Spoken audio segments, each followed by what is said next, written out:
Hey everyone, I'm Tim Lefever. I'm Director of Discovery at Nalu Bio.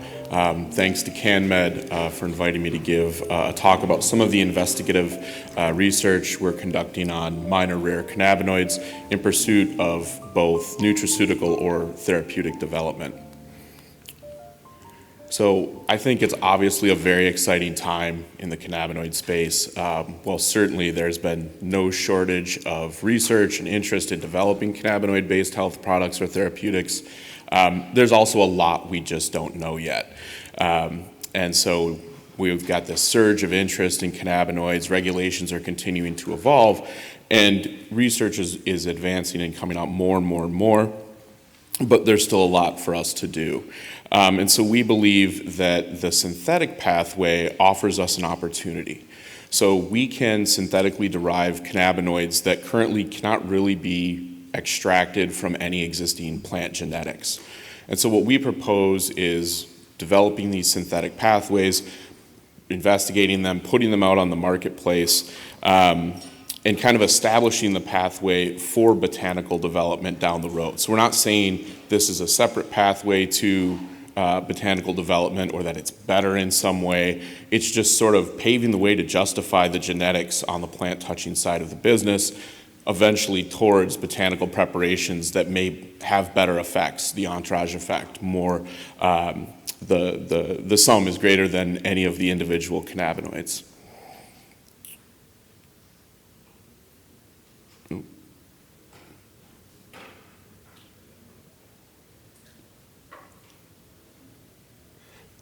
All right, sorry, I'm just changing the notes on me here. And so while we're characterizing these phytocannabinoids for potential nutraceutical applications, we can also leverage the learnings from that data set into the identification of potential scaffolds for our therapeutic pipeline. So at a high level, we tend to think of the cannabinoids as a nature-made pharmaceutical pipeline that has a solid promise but needs a little bit of refinement through medicinal chemistry to generate a hit. So obviously, as we work on this approach, we might find a phytocannabinoid that stands up on its own as well. So we've built a computer-aided drug design platform that's been trained with critical existing information, and we refine it every time we collect data, and we recycle that information back in. So it's constantly getting better and evolving.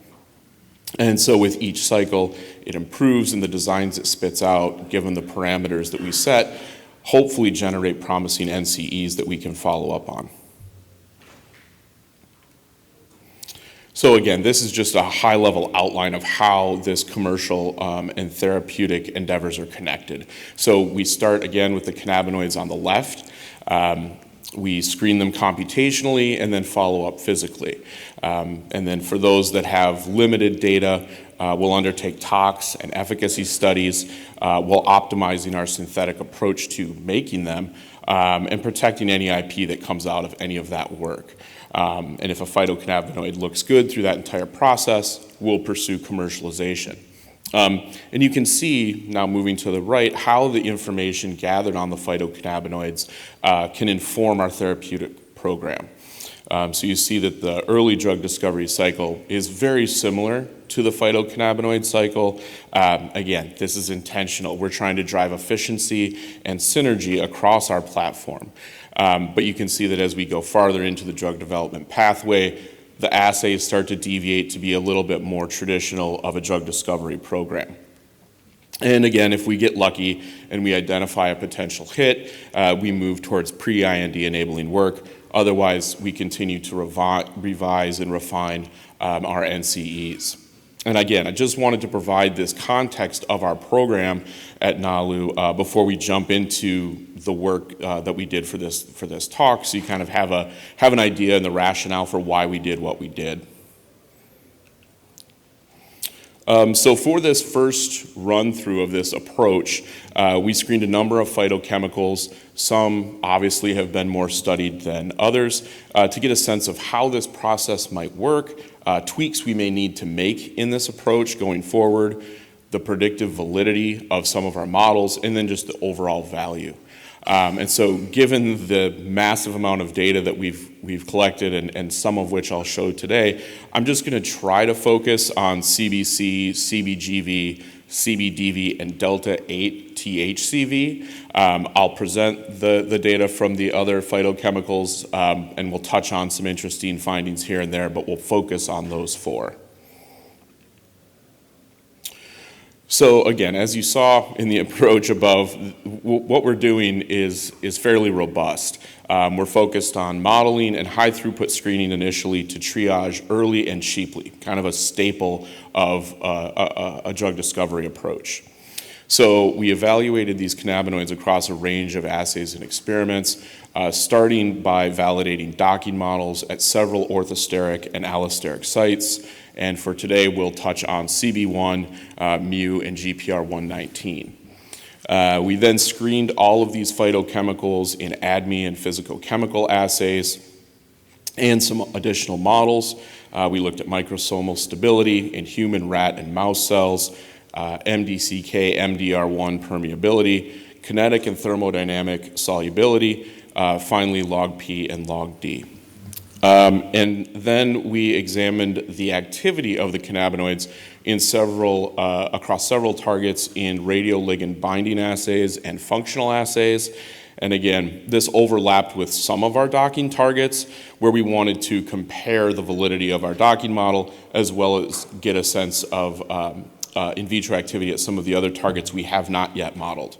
And last but not least, we then conducted a in vivo C. elegans study with Nemalife to explore potential acute and subchronic toxicity, as well as impact on neuroactive function, which can be used as an indicator of neurodegeneration or neuroprotection. So first up, for the ADME results, the MDCK-MDR1 permeability assay. I'm not going to go into the weeds of a lot of how these assays work or their methods. There's just so much data. Feel free to find me afterwards and we can get into the nitty-gritty. But basically, understanding intestinal absorption is key for oral products. And there's many different ways to investigate this. This is just the assay we chose for this first run. And it simulates drug entering the bloodstream from the intestine by forming a monolayer and examining the permeation efficiency from apical to basolateral and vice versa. So this model can also be used to effectively predict the potential for a compound to cross the blood-brain barrier. So on the left table with the green highlighted bars, you can see both isomers of THCV, delta-8 and delta-9 THCV, as well as CBDV, were shown to have the most favorable directional permeability, or the transporter efflux. And so by extension, these are most likely to cross the blood-brain barrier. However, I should mention that some of these compounds weren't very easy to work with in this model, and so we went back and forth with the CRO, and some of these we're going to rerun. As you can see, there's some NAs, there's some blanks, so it's not perfect, and we need to keep working on some of these. We also screen these phytochemicals through an open web source modeling program called ADMET Lab 3.0, which is a great resource. But we wanted to see how our physical data aligned with what was predicted. And you can see there are definitely some discrepancies. So for example, again, CBGV seemed to score very well in the model, but not in the in vitro assay. So the model may be able to kind of get around some of the method development work or the chemical complexities of cannabinoids in some of these physical assays to get to potentially a more realistic prediction or score more quickly. Obviously, we're going to continue to refine both our in vitro and in silico models to eventually get to the point where we're confident enough in our predictive validity that we can skip the physical assays for the most part. So here, this is human microsomal stability data. Again, the liver represents the majority of the P450 metabolism, and so understanding microsomal stability is crucial for understanding the basics of metabolism by measuring clearance, and in some cases, identifying the metabolites formed. This assay is available across a number of different species, which allows for comparison, as well as metabolism profiles to be noted when developing early PK studies for drug discovery work. In general, most of the cannabinoids are metabolized pretty quickly, indicating rapid clearance or conversion, and they have a relatively short half-life, which typically is not a favorable attribute of therapeutics. However, Cannflavin A and CBCV both had better profiles in the human liver microsomes than the other cannabinoids, potentially indicating better stability and longer half-life. You can see again the difference between CBC and CBCV here, where the only difference in their structure is just a carbon. That's the only difference. So besides this work, we're also pursuing structure-activity relationships of a number of phytocannabinoids and hope that we might find some similar predictive abilities. So between the changes in alkyl tail length and the impact of binding in GPCRs, does that also ring true for, say, microsomal stability or permeability? So we're trying to put this whole story together and hopefully build up a very big, a very robust predictive validity or predictive platform where we can screen even more and more phytocannabinoids as well as NCEs we develop. One more thing that we're trying to do, this data just came in so I wasn't able to add it, we were able to identify some of the metabolites of some of these phytocannabinoids and phytochemicals, and we're working on adding those into this modeling as well, which is very helpful for a lot of these because they haven't been reduced to practice yet. In other words, they're not available for purchase to screen in a physical assay. So again, if you have a high predictive validity in your model, that's a very nice way to get at some of that data quickly instead of waiting to synthesize material and then put it into an assay. This is not going to surprise anybody in this room, but cannabinoids are not very soluble for the most part. And so they can be a challenge to formulate with. And so to that end, we wanted to establish basics both around solubility for formulation effort, product formats, as well as how these phytocannabinoids perform under physiological conditions. So in general, CBGV and CBDV were the most soluble, both in the kinetic and thermodynamic solubility assays, and had the best log P scores, which for lipophilic molecules, as many cannabinoids are, is a good measure of aqueous solubility and membrane permeability. So if you recall, CBDV showed decent permeability, and CBGV was predicted to have good permeability, but didn't follow up in the physical assay. Again, all of this work with the ADME and the PChem is to say that many of these assays are intricately linked. So if you improve one quality, you see improvement in another. If you see deleterious effects in one, you might see deleterious effects in another. You can also see once again, though, that there's a lot of potential to improve these molecules towards a more drug-like molecule or a therapeutic that we can use in our pipeline.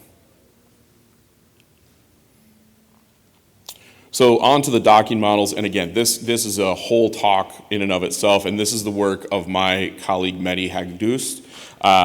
It is not my work, so I'm going to try my best to represent it well, but basically he validated these docking models using cryo-EM of the proteins that were available, and then he trained the models using as many compounds as available and then screening false positives to try to get an understanding of the predictive validity of these.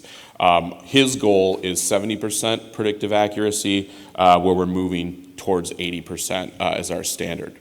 It takes him about a month to validate each target at each site, and the availability of certain cryo-EM or crystal structures or existing data on ligands really kind of dictates which targets, which sites we can go after in a meaningful way towards having a predictive model.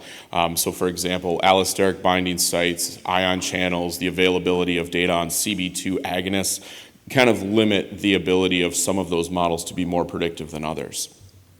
But again, they're all rapidly improving. Data's increasing every day, so we're very confident that over the next few years, modeling the activity of phytocannabinoids and chemicals in general, is just going to keep improving and improving. And again, so this is just kind of an outline of how we did this for GPR 119. So he trained up the model on about 1,800 compounds with known activity. We were able to achieve about 74% predictive accuracy when he reran the known GPR 119 agonist MBX 2982. And again, we used a very similar approach for the other targets and sites, with the CB1 model being the most robust in our hands. He's been working on that model for about 4 years. So that one's up to about 84% predictive accuracy, where we just started adding in the mu orthosteric and allosteric sites, and so their predictive validity is much lower. But again, every time we collect data and put it back in, the models improve. And so here you can see the predictive activity at these different sites and targets based on Medi's models at each one.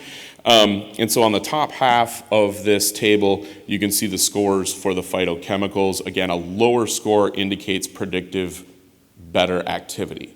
And on the bottom half of the graph, you can see in those highlighted colors that correspond with the target and the site at the top, kind of controls, if you want to think of them that way, or ligands that we know that have a very specific activity, typically very strong activity at that given site or target. So you can get a reference point of where the phytochemicals fall in line next to some of those very strong ligands that we also modeled.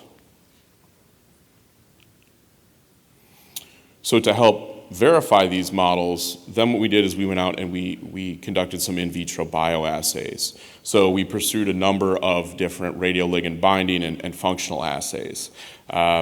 So we tested percent inhibition for radioligand binding assays at CB1 and CB2 against CP55940, at mu against DAMGO, and at 5-HT1A against 8-hydroxy-DPAT.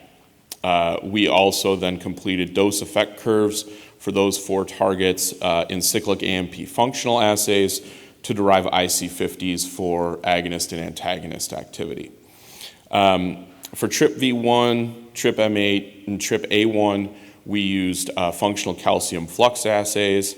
PPAR gamma, we used a luciferase functional assay, and again, across 10 concentrations, but along with the 5-HT1A functional data and radioligand binding, we didn't see much meaningful activity in any of those, so I won't touch on those anymore for the rest of the talk. But again, I think for a few of the TRP subfamilies, we need to go back and look at those individually, because some of these phytos, we are pretty confident they have some TRP activity. We may just have not chosen the right family and the right subfamily for these assays. Again, here's the in vitro data we got back. So on the left, you'll see the radioligand binding and the percent inhibition for CB1 and CB2 in the orange and green. The solid bars are at the 1 micromolar. The checkered bars are for the 10. And then you see mu in the purple. And the graph on the right is the functional cyclic AMP data for those same targets. And so for the most part, our results match what's been previously demonstrated. The binding effects are all concentration dependent, which is good. There are a few things we would want to point out and we want to follow up on. So for example, again, the difference between the delta 8 and delta 9 THCV isomers is something we're continuing to investigate and pursue. And it may help to explain some of these differences that we're going to see in the in vivo data in a few slides. So we're very interested in continuing to figure out what the differences between those 2 isomers may be. We also plan to explore CBGV a little bit further, as the antagonist activity at CB1 is intriguing compared, again, to the in vivo data that we're about to touch on. So if we go back and we apply that in vitro data that we just collected onto what Medi's docking model predicted, you can see that for CB1 on the left, where, as I mentioned, he's been working on that model for many years, the predictive validity is very high, and the physical data is almost right on top of the predicted data. But what you can see on the right, as I mentioned, is the very new mu docking scores that we just added into our platform. And you can see the predictive validity there is much, much lower. But again, every time we screen, we add in, it will get better and better and better. So on to the in vivo data. So we partnered with Nemalife to look at acute and subchronic toxicity as well as neuroactivity in C. elegans. And this model has become increasingly popular as a method for high throughput in vivo screening as an alternative to initial work using rodents. C. elegans, they're a very basic organism, but they share critical properties or conserved biology that allow for translational interpretation into mammals. So again, we were most interested in just understanding the basic toxicity as well as the neuronal activity effects of these phytocannabinoids of interest. So the neuroactivity data can be used as an indicator of potential neuroprotective properties of a test substance. So in general, speed and movement of the C. elegans or the worms decline as the organism ages. However, the addition of some compounds will result in maintenance of this mobility or speed as they age, or in the case of some test substances, will actually increase mobility. Conversely, decreases in movement may indicate neurodegeneration or toxicity. So briefly, worms are loaded into this microfluidic chip, which is the blue little device there. They live in there in a growth medium that is mixed with the test substance, so they're constantly living in that. And then each day, the fluid is flushed. And when it's flushed, it stimulates all of the worms. There's cameras over each of the chips. It records their activity, and then that activity is scored using an AI system. So some of the results, over the course of the 9-day dosing regimen, really no toxicity was observed for any of the cannabinoids. So what you can see in this graph is the percent lethality on the y-axis, and then up all of the doses and all of the phytocannabinoids along the x. And just the percent lethality is cut off at 8%. So there's nothing really significant about any of this. Yes, you can see some trends, but they're very, very, very minor effects, which was very good news for us. It was interesting to note, however, that you'll see that CBC, the limited toxicity that we see, is actually going up as the dose decreases. Again, not significant, but something we want to pay attention to. All right. Are you able to press play on the video? All right, so this is what the videos look like and what the AI software scores. So this is for the control worms. They're not treated with any compound. So you can see baseline movement, and then you'll see this flash of white light, and that's when the liquid is being flushed. There it goes. And so the AI then analyzes the activity of the worms post-flush. And this allows for a very easy visual comparison across the doses and the compounds. So we're continuing to mine this massive data set further to look at speed and distance, change from baseline, recovery post-stimulus, et cetera. And we're also looking at the actual individual movements of each of the worms themselves that have been correlated in the past to mammalian behaviors. For example, if they're curving in a very specific way or looping, those can indicate things like stereotypy. Oh, can you skip to the next slide? There you go. And then activate this video for me. Thank you. So this, again, is the same thing we just saw with the control data, except this is worms that were treated with 100 micromolar delta-8 THCV, which was one of the most stimulating doses and phytochemicals we tested. So I know it's hard. They're not side by side. We'll look at some more data, but trust me that These guys are moving a lot faster. And if you look towards the bottom left, going up towards the right, there's one worm that just screams across the entire frame very, very quickly. And there were some other worms that also exhibited that behavior, which we want to drill down into, that seemed to be linked to delta 8 THCV more so than any of the other compounds we tested. All right, so this is a little bit easier to see. These are still images of the paths of all the worms in red that you can see at the very end of the observation window post-stimulus. So you can clearly see that the control and the CBC data are somewhat similar in their overall activity compared to the increased activity or the density of the red lines that you see with delta 8 THCV and caffeine, which is the positive control. And again, the doses here for CBC and delta 8 THCV are 100 micromolar, and the caffeine is 5 micromolar. Oops.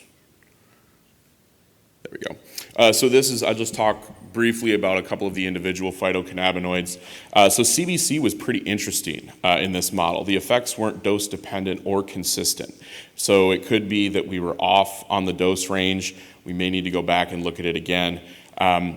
It is interesting to note, though, that CBC was the only phytocannabinoid that had increasing toxicity as doses went down, not up, as I mentioned earlier.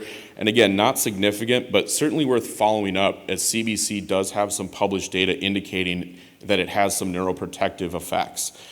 So I think potentially for CBC, we may have just been too low and we were at a threshold dose. The increase in activity we observed with CBDV, on the other hand, is unsurprising given the nature of previous research with CBDV and neuroprotection, which may indicate that by increasing the bioavailability and subsequently permeability of CBDV, relatively low doses could be advantageous across a variety of neurodegenerative disease states, or by using MedChem to modify CBDV to be more soluble and stable while retaining the activity that we're looking for. CBGV, again, very interesting. It significantly increased activity at both 100 and 350 micromolar, though they were fairly equipotent, and then there was no effect at 40 micromolar. So the data points trend towards a potential dose effect, but again, may need to go back, add another dose to round out the curve. And again, CBGV, as we noted earlier, does have that small trend in the toxicity data, but not significant. It's just fairly interesting that one of the most stimulating cannabinoids also exhibited some of the toxicity we saw. In CBGV, we think it might confer some neuroprotection through its activity at the TRP channels, though we need to explore this a little bit further. As I mentioned, we didn't see any meaningful activity of CBGV at TRPA1, TRPV1, or TRPM8. But again, I think we need to go back and look at a few more of the subfamilies of those ion channels. Delta 8 THCV had a dose-response relationship. It was stronger than any of the other cannabinoids, and on several days even outperformed the positive control caffeine. So interestingly, only the 350 micromolar dose of the delta 9 THCV isomer significantly increased activity. So we saw a pretty big difference between delta 8 and delta 9 in this assay. So again, we want to continue to explore the difference between these isomers and hope to better understand what's driving certain effects over the other. So to sum up the in vivo data, again, none of the cannabinoids produced any significant signs of toxicity that we're concerned about. Most seem to show increases in neuroactivity, which may be linked to neuroprotective effects, while CBC and Cannflavin A had some inhibitory effects. They weren't dose dependent and likely just require some basic follow-up on the doses we selected. So to bring this full circle, so in order to ensure this approach for our overall program works, we used our in-house CAD system to generate designs based on CBC and CBN towards our validated targets and indications. So far, we've designed over 300. We've reduced 32 to practice. And of those 32, they have predicted potential both in docking scores as well as in ADME and PChem properties. And so what we're hoping to do is scale some of these up, put them into in vivo assays later this year, and then continue to refine and build our MedChem library while also building up more phytocannabinoids in our initial screening process. Overall summary, the modeled activity was fairly predictive. The ADME and the PChem is in line with previously published data for the most part, leaves lots of room for improvement towards more drug-like molecules for a therapeutic endpoint. And the in vivo work, coupled with the in vitro activity data, shows several leads for us to follow up on and interesting efficacy studies to follow. And finally, using our model, we were able to design CBC and CBN based scaffolds that are already showing improvements over those phytocannabinoids. Thanks. Sorry I went over.